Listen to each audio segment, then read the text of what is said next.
Welcome to deep insights. आज class को आपको हार्दिक स्वागत।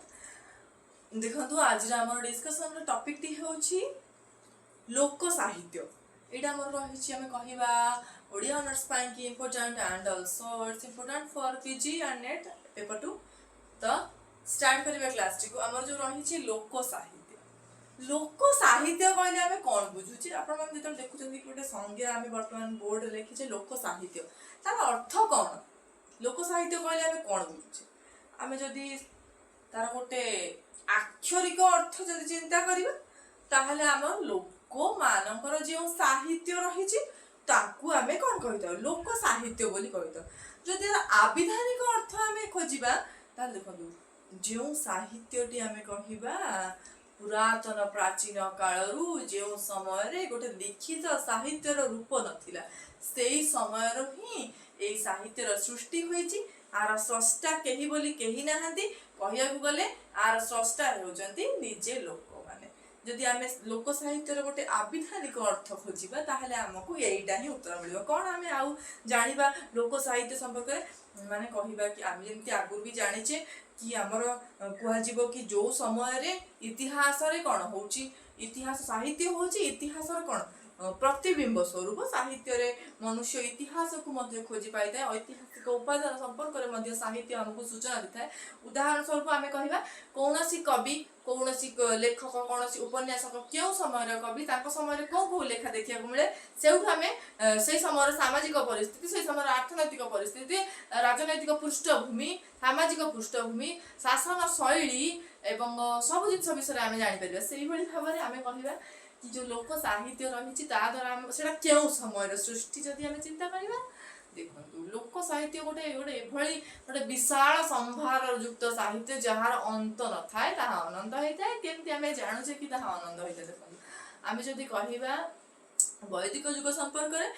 वेद जो रही वेद रचयिता होती कृष्णद्वैपायन वेद व्यास समय कथा जदि कहवा से समय जो वेदटी रचना होता वेदर रचना काल पूर्ववर्ती काल कथा जदि आमे आलोचना करिबा ताहाले आमे कोन पाइबा देखंतु वेदर को आमे अन्य नाम तर श्रुति होइथाय। श्रुतिर अर्थ हेउची आमे कहिबा कि जोटा को सुनी सुनी कि मन रखन श्रुति कहती तार अर्थ आमे कोन बुझुचे ता माने आग काल रे वेदर जे समय रे कोनोसी लिखित रूप नथिला वेद स्वयं भगवान को रचित वाणी अटे जोड़े कि मनुष्यर जीवन शैली को किभली सरल करा जिवे से विषय उपस्थापन करा जाय। वेद गोटे एमती जिनस अटे जोटा कि स्पिरिचुअल करे ह्यूमन को माने आध्यात्मिकता आड़ को कनेक्ट करिथा ह्यूमन को कहिना ह्यूमन रो मेन होची मोटो होची मुख्य लक्ष्य होची निज को स्पिरिचुअल मतलब माने कि कहिबा हमें भगवान का सहित कनेक्ट करिबा होची मनुष्यर मुख्य उद्देश्य मनुष्य जन्मर मुख्य उद्देश्य है कि आमे कहिबा कि तेनु से दृष्टिकोण जदि आमे चिंता करिबा ताहेले हमर जो रहुची वेद वेद मनुष्य को भगवान का सहित कनेक्ट करे तो सेटा से थ्रू रे ही भगवान तांको वार्ता गुडी को तांकर जो ऋषि रहिले जो माने साधना करंती तपस्या करंती से मानको निकट को वार्ता प्रेरण करथिले एवं से ऋषि माने होचति जो गुरुकुल शिष्य शिक्षा समय रे जो माने गुरु थिले से माने कोन करथिले ना तांको शिष्य मानको कोन से जो भगवान को वार्ता जोटा कि माने साधना माध्यम रे कि हो कि तपस्या बल रे हो कि तांकर अंतर्निहित ज्ञान माध्यम रे हो जोड़िया कि से जानि थिले से गुडी को से बंटन करथिले कोनोसी बुक नथिला किंबा कहि परिबा हम कोनोसी लिखित रूप नथिला ओनली थ्रू माउथ माने कि हमें कहबा कि सेटा कोन श्रुति रे जो रहउतला माने कि सुनी सुनी कि जेहेतु वेद को मन रखुतले सेमती श्रुति रहउतला तो श्रुति जेमती वेद को हमें कहूचे सेमती लोक साहित्य गोटे एई भली साहित्य जार स्रष्टा केही नाहंती तार सृष्टिकर्ता किए से विषय हमें जानिने ताहा लोक मुख को परिचालित होई आछि जोथरे आमे कहिबा रहुची डगडमाळी रहुची कांदणा गीत रहुची आउ कहि परिबा कि कृषक गीत रहुची श्रम गीत रहुची एई भली एगुर को विभिन्न भाग रे विभक्त करा जाय आर संपूर्ण आलोचना आमे करिबा जोडे कि आपनकर बहुत ही इंपोर्टेंट मेजर टॉपिक आउ also it's a interesting topic तो पढिला बेले जदी जिंसटा जदी जहा भी आपण पढुछन जेटा आपन इंटरेस्टिंग लागे देन आपन पढिया को इच्छा हो तो बोरिंग लागिले पढिया को इच्छा हो तो आपण चेष्टा करंतु जे जहा भी सिलेबस पढुछन ताकू किभली इंटरेस्टिंगली पढिबे ना बोरिंगली है इंटरेस्टिंगली पढिले चैप्टर आपनकर इंटरेस्ट बढ़ियो जिंसटा मते पढले आपण सेटा गण कर परिबे सेटा इजीली आपनकर मन रहि जो जोटा कि आपनको एग्जाम रे भी हेल्प करिवो एवं किछि नॉलेज गेन करिवारे भी हेल्प करिवो ओके। तो देखंतु जो आम कहूचे लोक साहित्य कथा लोक साहित्य कौन आम जाना तापर जा विषय किसी संज्ञा स्वरूप ये सब गुड़िक देखो आम कथा जानिले कि जोड़ा आम लोक मुखरू लोक मुख को प्रचलित होमी आसूँ देखो यहीटा जानवर कथा केमी आसूँ देखो पिलाटीए जदि जो धर सपोज ता माँ ओडिया कथा कहले तो छुआटी शिशुटीए माँ ठार शिखला कथा कह सी कौन कह जमी माँ कथा कहूँ जहाँ माँ कथा कहूँ जो भाषा माँ कथा कहूँ से भाषा कह इवेन परिवार लोक मैंने जो आंचलिक भाषा व्यवहार कर वार्तालाप करती छुआटीए जन्म है से शिखिले से भाषाटा जो कहला से स्वतः केमती हो कौन तक व्याकरण बही दिखाई तू पढ़िकिना भाषा कह कि साहित्य बही दिखाई कि आगे घोषिकी कह सी तो कहूँ से केमी कहूँ से शुणिकी कहूँ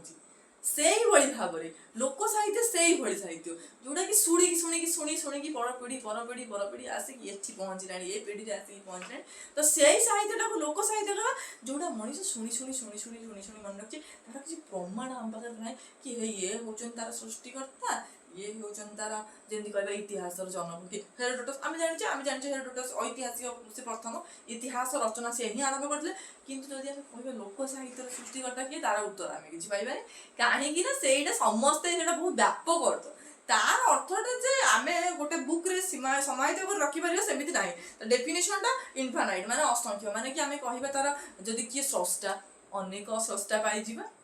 ग्रामरे बोलुवा गीत तार स्रष्टा आम कह पर्वपर्वाणी बोला जाता गीत से भी तार अंतर्गत जीव तो या व्यापकता बहुत अर्थ परिव्याप्त तेणु आपको आम गोटे संज्ञा को मैंने आणिकी संभवपर हेनी सेमती आम रिप्रेजेंटेशन करें तेणु आम खाली जाना कथा कि लोक साहित्य जो रही सी गोटे यही साहित्य लोक मुखर को आसी केमी आसी से विषय में डिस्कसन करें देखो आम कहे जानिले कि शिशुटीए कि कथबार्ता कला से विषय जानले तो देखो जो आम बुढ़ीमा हूँ जो रूढ़ी प्रयोग करती जो ठगमाड़ी सब प्रयोग ठगटमाड़ी जो सब प्रयोग करती सी सब सी कौट शिखिले से जो परिवेश रे बढ़िले से जो फैमिली रहिले से जो भाषा शिखिले से जो कथा कहले से सब जिनस व्यवहार से व्यवहार ही से शिखिं सेमती लोक साहित्य मनुष्यर गोटे व्यवहार होता साहित्य है कि गोटे कथित साहित्य तार कौन लिखित रूप आम देखा पाऊनु बर्तमान आम कह कि लिखित रूप आम बर्तमान जेहतु लेखा शिखी गले से तो लेखा नाला बर्तमान लेखा हो गला बर्तमान आम कौन करुचे लेखा आम जेहतु पाईगले लिखित रूप जमी ओषा गीत पर्वपर्वाणी गीत हो श्रम गीत हो आ कौन हो कृषक गीत हो आ कौन कहती आम कह रज समय जो गीत बोला कराए से गीत हो पुची गीत हो विभिन्न प्रकार गीत ए रोचे यार अंतर्गत बहुत बड़ साहित्य यही सब उदाहरण गुड़िक देखिए बुझे और आउ कौन आम डिस्कसन षष्ठा विषय डिस्कसन कले कौन लोक साहित्य से विषय किसी जानले एवं कौन इंपोर्टाट पॉइंट गुड़िक रही भी डिस्कसन कर देखो आम जो रही ओडिया भाषा हाँ मुझे कही देखा जाए बट यहाँ लिखित भाषा लिखाई मुझे बुझेवा अर्थ कह इजिली आपने बुझीपारे से कहला आम भाषा लिखित साहित्य लिपिबद्ध है लिखित साहित्य जो लिपिबद्ध है माने लिपिर जो सृष्टि है लिपि जिते आविष्कार है पूर्वर जो साहित्य रही से कौन सब रही देखो ये आमको जीवन बचार शिक्षा दिए केमी ढगटमाड़ी गोटे एमती जिनस किसी ना कि गोटे गुढ़ अर्थ रही है तुम भाव कि मजार पढ़ी आम आई माँ मजार कही ना सी कि गोटे नीतिशिक्षामूलक कथा कहते आमर काम लगे यहाँ गोटे जिन नीतिवचन आम नीति नियम मनुष्यर जीवन नीति नियम अंतर्गत हवा दरकार बिना नीति नियम मनुष्य जीवन चली पारे है कि कंट्रोल करहबनी तेणु नीतिवचन इम्पोर्टेंट कांदन गीत आम किए मृत्युवरण कले नहीं पारे झील विदा है कांदन गीत व्यवहार कराए कृषक गीत कृषकटीए जिते निज खेत को चाष करने जाए से जो खुशी मन से गीत गाई जाए ता फसल जो हो जाए सबुजिमा भरा फसल जो मुखरित हो जाए तार कियारी सी से जो गीत गाए सी सब हूँ कृषक गीतर अंतर्गत है कि आउ दोल गीत कौन दोल समय श्रीकृष्ण राधा फगु खेल समय जो सब गीत मान कराए गीत आसगला से गुड़िक दोल गीतर अंतर्गत नाना प्रकार लोक कहानी इत्यादि लोक मुखरे प्रचलित हो आसुथिबार देखा जाए तो लोक साहित्य कौन बुझीपार लोक मुखरे जो साहित्य प्रचलित हो आसी अच्छी ताहाकू लोक साहित्य बोली कहूचे ଏଇ ସବୁ ଗୀତ नीति वचन ଠଗଡ ମାଳି ଏଇ ସବୁ ଏହାର ଅନ୍ତର୍ଗତ ରହିଲା ହେଲା। ଲୋକମୁଖର ଏଇ ସବୁକୁ ମୌଳିକ ସାହିତ୍ୟ कथित साहित्य आ सब अन्य ना अच्छी कौन सब ना गुड़िक अच्छी गोटे हूँ मौलिक साहित्य आ गए कौन कथित साहित्य आ गए लोक साहित्य है सब हिसाब से मन रखिए लोक साहित्य नाम गुड़िक सब है सब हिसाब से काउंट कर ओडिया साहित्य प्रारंभिक जीव आम बर्तमान देखा डिस्कसन करिया ओडिया साहित्य जो प्रारंभ होता माने आम कह लोक साहित्य जो लिखित विवरण मिला से विषय में डिस्कसन कर बहुत इंपोर्टेंट मन रखियो अष्टम नवम शताब्दी आरंभ करके 1400 शताब्दी पर्यंत 1400 शताब्दी से अष्टम नवम आरंभ करके 1400 शताब्दी शेष पर्यंत जो साहित्य आम रहा तार साहित्य परिव्याप्त बहुत बड़ दीर्घ साहित्य माने अष्टम नवम 1400 इंपोर्टेंट मेजर मन रख अष्टम नवम 1400 एति मन रख ताको हम लोक साहित्य कहतो ई लोक साहित्य परिसर होची खूब परिव्याप्त आम डिस्कशन करछि यार षष्ठ तो कहीं ना जाने तो लोक मुख प्रचलित हो गई तो that's all for today's class आशा करूँ क्लास आपण की इंटरेस्टिंग होइथिबो प्लस उपादेय मध्ये होइथिबो सो आम नेक्स्ट क्लास रे लोक साहित्य विषय आउ किछि भल कि विवरण गुड़िक डिस्कसन करें जोटा कि आपको केवल बोर लगे दरकार ना निहाती क्लास इंटरेस्टिंग हो दरकार जोटा कि आप पढ़ा सहित बुझा सहित बहुत कम लगे पारे।